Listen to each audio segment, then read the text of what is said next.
it's really not too bad considering the way I did it. I think I'm encouraged. Okay, now I learned a lesson here too, another lesson. Life is full of lessons, isn't it? Don't be so quick to give up.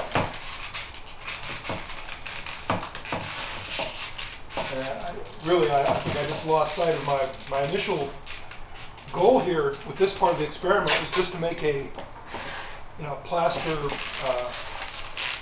form that I could pre-shape the foam at, because I really knew that that's the way I had to go, but I had really high hopes for the whole lamp idea, being way better than the oven. I'm really running into accuracy problems of the temperature of the foam. As soon as you take it away from the heat, of course it's going to lose all of its. It has no ability to hold the heat because it's refractory. That's the whole idea of insulation, is to resist the transfer of heat or cold, temperature in general. So that's why I think the plaster being a constant temperature against it while you're doing the initial forming, I think that's why that even in the home oven it worked pretty well. Instead of using plaster, which has a tendency to crack after you heat it up so many times, and I'm using cement, the high-strength concrete mix that it has a lot of gravel in it, but I think the advantage is going to be it's going to hold the heat a lot longer than the plaster and be more durable. And I'll really be able to work hard forming around it. That was part of the problem with the plaster, was that it was so it was too fragile. I've just lined this with a piece of saran wrap so that I have a shield to keep it from sticking to the foam. I may even make cement castings of the other pieces. I was even forming the foam around, like the surface of the wing for this little plane. I think would be a lot better if I could actually put the foam right on the mold or the form and put them both right in the oven or under the lamp. Either way. There we go. Ta-da!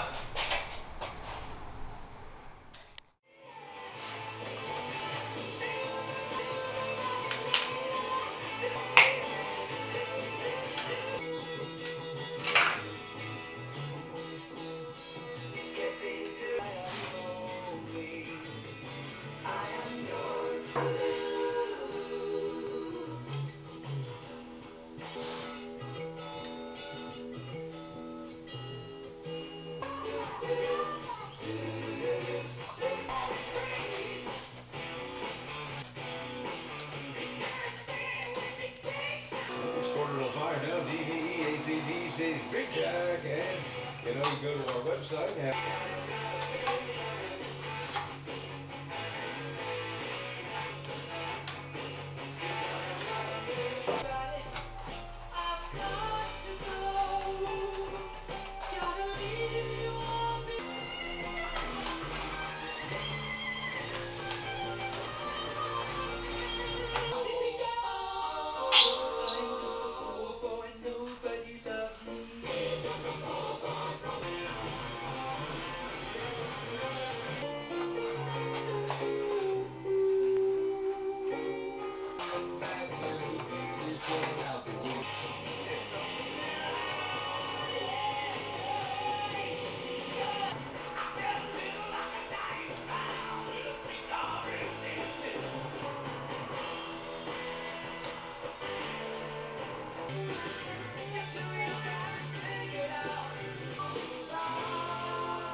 Thank you.